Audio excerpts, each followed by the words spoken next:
everyone, it's Monica. Welcome back to Homeschool Voices. Do you want to supercharge your child's homeschool experience? Check out today's video. If you want to supercharge your child's homeschool experience, teach a class. Don't turn off the video. I promise you can not only do it, but it's going to have an amazing effect on your child's homeschool experience. For now, don't worry about the class that you are going to teach. Let me just tell you some of the amazing benefits that you can have from teaching a class.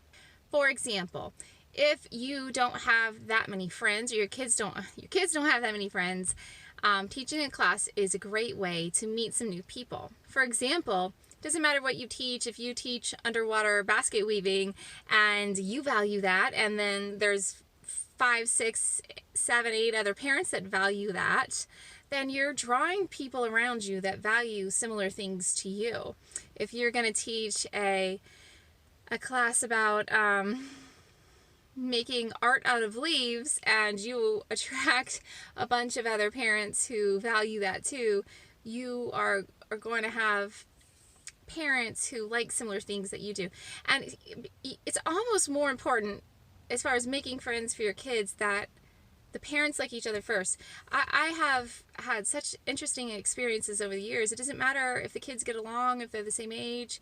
If there's something that doesn't match up in the other parent's mind with your family or your kids, they just won't make a big effort to get together. But when you teach a class, if you teach, you're going to draw them in with something that interests them, right? That also interests you. And then they will want to get together every week. So that brings me to a similar idea, which is you have a baked-in play date every week. So we do a few classes in the park every week. And after every class, the kids stay at least a half an hour, if not an hour afterwards. And they play. Or the older ones hang out and talk. And it is really nice. If you have a friend that will meet you at the park every week without fail, you've got a good friend. But a lot of us don't really have that, and it's hard to get people to get out a lot of times. But if you have a class, they'll come to the class. So it's just a wonderful way to have a lot of social interaction for your kids. We're back to what in the world do you teach? I would try to not think about language, arts, grammar, math, science, social studies, history, whatever you want to call it. I wouldn't really think about those things in that way. Don't think core subjects. Think creative subjects. For example, okay, it's kind of a core subject, but it's not. I am teaching a book writing class in the park, and the kids are writing a book. Now, if you go to any public school, you're not going to have kids writing a book. So I weave in some different things into the class, and the kids end up writing a book. Maybe that's not your thing. Maybe you're very good at painting, or maybe you're good at baking. Maybe you could have a weekly baking class. I bet you anything you will have kids come. Or maybe a weekly sewing class, and a couple of the parents can bring along their sewing machines, and that could be a lot of fun. Or if you're a dad, or maybe a mom too, it's hard to say, you could do like a auto shop type class, gardening. There are a lot of things that you can teach that don't have anything to do with the core subjects. And you can do the core subjects. Sometimes you can get a book or a curriculum and teach it along with a group of kids. Something else that you want to think about is it's nice to teach a class that you would teach to your kids anyway. So why not?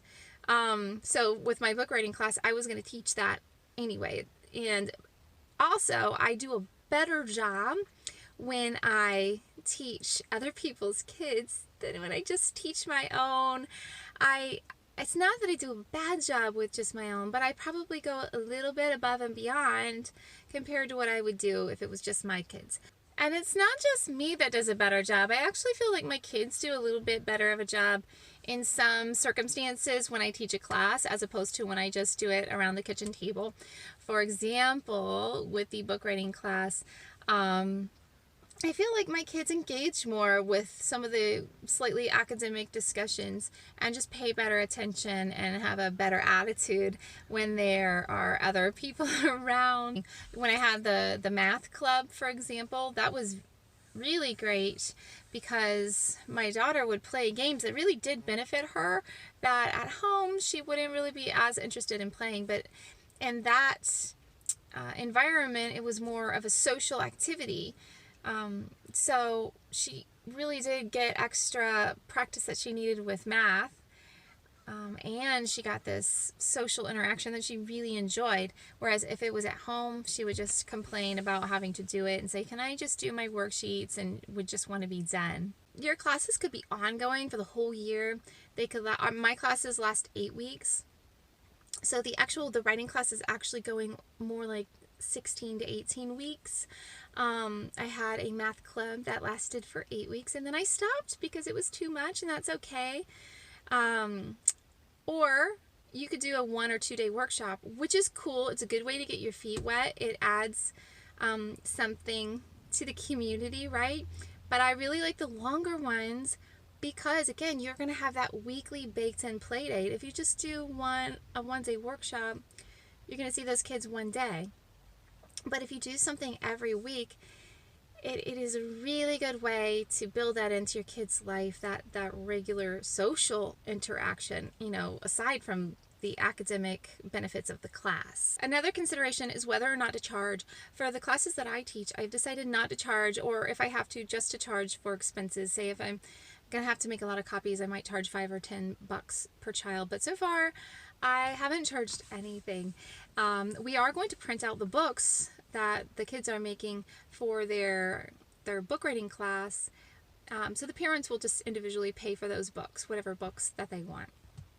But I like that because first of all, it makes the class more open to people who don't necessarily have the money to take it. Second, which I like because I want a lot of kids to be able to come. Second, it lowers the expectations. So if the parents aren't necessarily going to get too feisty with me because it's free.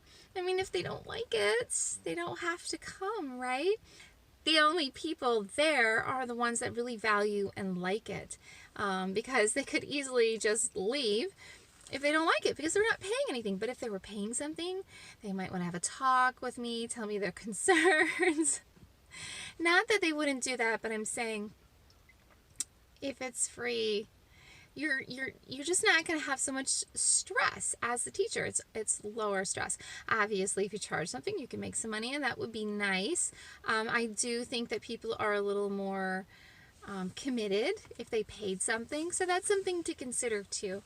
But for me, I really like the idea of offering a class for free because my main goal is twofold. One is to do maybe a little better job than I would do if it was just us, but the biggest thing is to just have that regular social interaction, and I want to encourage as many kids in the community to come and participate as possible. So I don't want to have to charge something when people are out of work and struggling financially. In these COVID times, I want to just make it very accessible to as many people as possible. If your kids are struggling to meet friends, maybe they had friends that move away, maybe you just moved somewhere yourself and you want to meet people, offer a class. Think about offering it for free. Offer it for a longer period of time, maybe just once a week, but for 8 weeks, 10 weeks, 12 weeks. So you have this regular baked in play date, and don't stress too much about what you're teaching. Find something that you're good at that you would or that you would like your kids to learn that you were going to teach anyway, or something your child is really interested. It could be a class, it could be more of a club. We're doing a chess club as well. Once a week, kids get together and they play chess, and it's very fun. So I hope that it was encouraging. I hope I made my case, because I think it is a really, really fun thing. It's a good thing. And I think that more of you guys should try it. If you have any other ideas, please tell me in the comments below. If you like this video, please click thumbs up. If you want to hear more videos like this, please click subscribe and the notification bell next to it. In the meantime, happy homeschooling and have a great day.